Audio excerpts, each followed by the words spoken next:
Jim Larrañaga, head coach of the Miami Hurricanes basketball team. They are a 5 seed in the tournament, Crowder, and they play Drake on Friday night, a game that you can hear here on 560 WQAM. Joe Zagacki will be on the call. Jim Larrañaga, our friend, is with us now. Let's get right into basketball, Coach. You ready? I'm ready. All right. We've seen the video for Selection Sunday. A lot of excitement in the room. But honestly, I don't know much about Drake. So how do you guys match up against Drake on Friday? Pretty good, to be honest. They're not like a lot of ACC teams. They don't have a ton of size. They've got one guy, Brody, who's 6'10", 275. He is a very big fella and very good ball screening and rolling and protecting the paint on defense. But the other guys are basically like our size, 6 foot, 6'2", 6'5", 6'7". So we actually match up with them pretty well. And Coach, I heard you on with Mike Cugno actually talking about how they're an outside shooting team, and they can put up a lot of threes. Do you try to match that as a coach when you're playing a heavy 3 team, or do you just play your offense? No, we've got to guard the 3. That's our issue. Against Duke in our last game, they went 8 for 16. Probably had their best night shooting from 3 because we were so focused on taking away the inside game with those 2 7-footers. So we've got to do a much better job of guarding the 3. They've got a number of guys, including the coach's son. Coach DeVries' son is a great player, averages 19 points a game. He's 6'7", can play inside, outside. He can set ball screens and he can use ball screens. He's like their version of Jordan Miller. And he's an outstanding player. We're really going to have to guard him well. Coach, we have been having you on for years, and we're always looking to find something that, vaults us into the news. So give us an update on Norchad Omier. Tell us something that nobody knows so we can make news. Well, I don't know if you know this, but Norchad's from Nicaragua. Did you know that? That I know. I'm looking for an injury update. Did you? Okay, wait a minute. You asked for something you didn't know. All right. Did you know he was 6'7", 245? Yes, he's a monster, by the way. He's an immovable you guys force. Really know Norchad. Did you know his first language was Spanish? I think I did. Okay. Well, did you know he roomed with Nigel Pack? Oh, that I didn't know. That I didn't know. I don't know if that's going to make news, though. You didn't know. I don't know if that's going to make news. So, did you know that after the Duke game, I joked that Derek Lively should have been MVP of the ACC tournament? I did not. He was the one that got under Norchad on that missed free throw. Norchad got the rebound and came down on his foot. Might have been a very different ending if Norchad had not get injured. I was going to ask you that because I watched it. Obviously, I went to University of Miami, and when he went down and then went out, my heart sank because you're a completely different team without him in there. We've talked about it a million times. You've coached for so many years. Do you still get that? Oh my God, what are we going to do now? This is Duke, and we just lost our guy. Well, speaking to such a distinguished University of Miami alum. Thank you. Let me give you the straight scoop. Yes, I was worried. but we're a team. We're a very well-balanced team. Anthony Walker stepped in. A.J. Casey stepped up. I thought Bensley Joseph played a terrific game. But obviously, Norchad's one of the best rebounders in the country. And considering Duke's size, it would have been great if we had Norchad. But you got to remember that with about 2 minutes to go, we're only down 4 points. And, we missed a couple of shots, and we had been shooting the ball extremely well. So we had our chance. But now we put that game behind us and are so totally focused on Drake. And we have had 2 good practices yesterday and today. And we leave tomorrow, 1 o'clock. Anybody wants to – no, I'm sorry. We leave the arena at 11:45 for a 1 o'clock flight. anybody wants to come to the Watsco Center and see us off, we're inviting you. Want to cheer these guys on? Yeah, fans at this season, I have to tell you, the fan support at the Watsco Center, I'm talking about students. It's been phenomenal this year. Oh, we just got rated as one of the best student support teams in the country. They rank everything, who's the best player in the NBA, who's the best player in college, all these guys, who's the best team. We rank the top 25. Well, they rank the top 25 student support groups, and Miami was ranked because our Category 5, our Spirit group, did a fantastic job. And Coach, talking about the ACC tournament, which I know that's in the past, but I'm just saying, isn't it more important or more impressive to win the regular season title than just some tournament title? It's more games. It's longer. The window is longer. I think the regular season is bigger than the tournament, isn't it? Well, here's the way I look at it. The regular season is a marathon. You have 20 games, 10 at home, 10 on the road, and it's a grind. And you got to be good both at home and away, which our team was. The regular season is tremendously difficult because it happens over December, January, February, and maybe one game in March. The ACC tournament is a sprint. We would have played 3 games, and so Duke had to win 3 games. They didn't have to win 20. They didn't have to win 15. So it's great to be regular season champs. We're extremely proud of that. We'll hang a banner. We'll get our guys championship rings. And then the tournament is something very, very different, very special as well if you win that. But the biggest prize of all is the NCAA tournament, March Madness, the big dance. Yes. So we're getting ready for that, and hopefully we can celebrate a really good run in the NCAAs. And do we know if Norchad Omier will be out there Friday night against Drake? That's something nobody knows. All right. I just wanted to make sure I didn't miss the answer somewhere in my Omier quiz that I had earlier.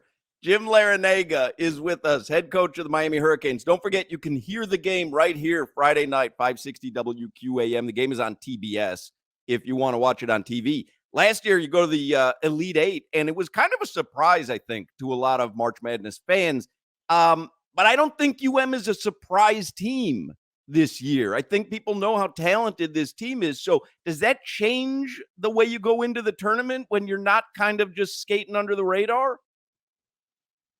No, what I've told the team is if you're in the NCAA tournament, you're fortunate enough to be one of the 68 teams participating. Everybody is good. So it doesn't matter if you're seeded number 1 or number 16, or like this, we're 5 and Drake is 12. Drake has won 13 of their last 14 games.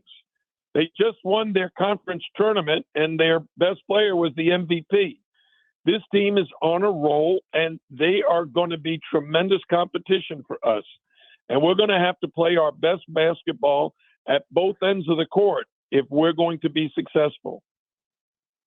And, Coach, you got the ACC Player of the Year right now, and Isaiah Wong. We haven't spoke to you since that award was given out, man. Just speak on being the ACC, which is the most dominant basketball conference in the nation, being the best player in the ACC for your man Wong. Isaiah Wong has had a tremendous career. He's had a tremendous season. He's so much fun to coach because he gives you a great effort every single day. He was the player of the year. He was first team all-conference. Jordan Miller was second team all-conference. Norchad Omier was third team all-conference. Nigel Pack has had a heck of a transition from Kansas State to Miami. And our secret weapon, Wooga Poplar, has had a great year. Our bench has been very good. So Isaiah has a very good cast around him. He took over kind of the leadership role that we had from Charlie Moore and Cam McGusty, a senior with a lot of experience, and he really had a sensational year. Speaking of the roster, what is the mood of the team since Selection Sunday? Is this like a team that's all business focused, or is this one of these we're always having fun, smiling ear to ear, soaking it all in type of roster? Well, I sure hope we're both. A good example would be this. Yesterday at practice, when we were finished, all the players stayed around and shot. And they laughed, they joked, they competed with each other, free throws, threes. So when your players stay after practice, it means they're enjoying being with their teammates, being on the court. It's when the season is so long and drawn out, they can't wait to get off the court. But that's not this year's team. This year's team gets along extremely well on the court, off the court, great chemistry. They bonded last summer and have continued that great relationship all the way through this season. And they're looking forward to leaving tomorrow, getting up to Albany. They're really looking forward to building a snowman up there. They don't get the snow down here, so it'll be an entirely different venue. And that's cool, Coach. And just the change of scenery, going to the tournament. Is there anything where you have to, I don't want to say pull back, but where you have so much time and you know how this game, like it's win or go home. So like where you do too much or overcoach a player or something like that when you have this much time and this much on the line? You know, you think we have a lot of time, but basically it's a typical road game at a neutral site. You know, it's not a home game for us or for Drake.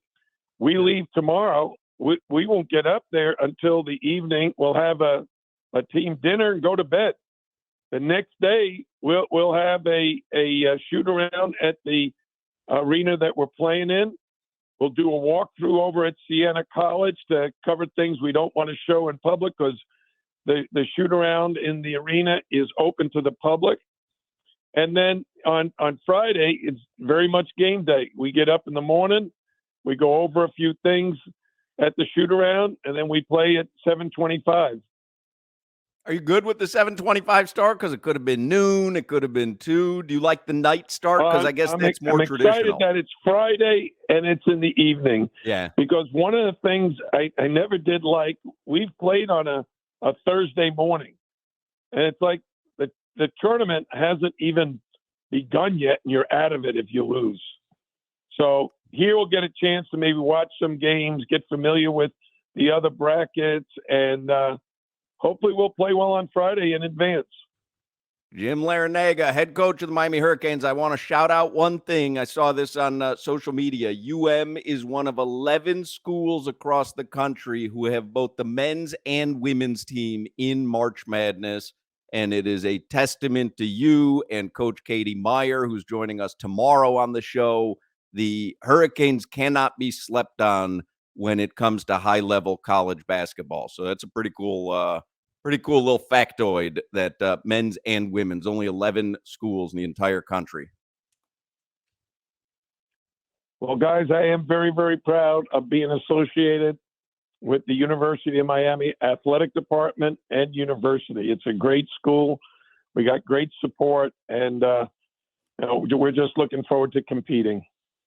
Well, we love you, Coach. And you know how you mentioned earlier that everybody rates everything. There's always rankings, and, you know, the Hurricanes student fan base was ranked highly. We rank regular radio guests, and I've got you as number 1. I think Crowder has you as a 3 and Solana a 7, but I've got you as a number 1, Coach. Well, I appreciate that, but really, I have never paid much attention to rankings. Always just paid attention to trying to do my job and my players to do their job. Mm-hmm. All right. Well, good luck coaching up Norched O'Meara Friday night. He'll be out there, right? I got my fingers crossed. Yeah, me too. Thanks, Coach. Good luck on Friday. All right, guys. See ya. There you go. Jim Larrañaga. So it is the Miami Hurricanes and Drake Friday night. You'll hear it here on 560 WQAM. You can watch it on TBS.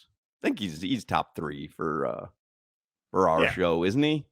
Yes, because OG has him. So here's the way that I would rank it, though, in all honesty. It's like OG's got nothing to do. So you have to take that into account, right? Am I wrong there? He's sitting around waiting for Tuesdays. Exactly. Jim Larrañaga is taking time out of a busy schedule. Dude's always getting ready. I mean, we don't have him on really during the off season, so he's always getting ready for a game. Generally, we're having him on before big games. Yeah. We were out there. He joined us the night of Duke. We did the show out at the Watsco Center. And so I give him extra credit for putting up with us when he's got a million things going on. Arande, I mean, great guest, but I mean, we're all he's got. I don't know if we'll have to circle back with OG on this topic for sure. But if you want to talk about, demanding life and making time for us, I know you're going to hate this one, Hawk. I would say Dr. Chuck has the most outside of radio to do. He's a doctor. I follow him on social media. The guy spends way more time in an ice cream parlor than he does at a doctor's office. Between saving lives. Save a life, a little ice cream. He's an saving internist. What life is he saving? He's like, life ice cream. You go there to find out if your cholesterol is fine. I mean, what are we doing here? Dr. Chuck. Who you got up there, Solana? Dr. Chuck. I have Mike Cunha, but just because he puts me on TV, I got to be 100% honest. No, and that's fair. No, I'll tell you what, Cunha, he always makes time for us. It's not like he's got a huge department of people working for him. That guy, I mean, he works his ass off and always makes time for us. Cunha's up there. I give him that. Cunha saved more lives than Dr. Chuck just by his eating advice on this show. Will works just as hard as Cunha or more because Will Manso is the director. And Will Manso will not honk his horn for us. He's not going to go eat a McRib for us. He's not going to get a Shamrock Shake. Like, you got to know your audience. Cunha will do it. I wouldn't ask Will Manso to do that stuff. He's Will Manso. And Manso's phone is never good. His never good. Is always bad. Cunha will walk outside of wherever he is to make sure that the interview sounds good for us. Yeah. I'm with you. So Dr. Chuck's 1, Larrañaga's 2. Dr. Chuck, boy, did that guy have you snowed. Holy mackerel. He saves lives. Okay, he saves lives. so does my father-in-law. He's a dentist. I don't know. I'd like to give an honorable mention to Pelicans play-by-play announcer Joel Myers. I almost took my life. He's one of the worst guests we've ever had. He was terrible. You know how I feel about Spiro Ditas. Just terrible. How did we get onto this topic? We had a great conversation there with Jim Larrañaga. You said he's up there the list. He is, though. He really is, though. I know. He's right there with Chuck.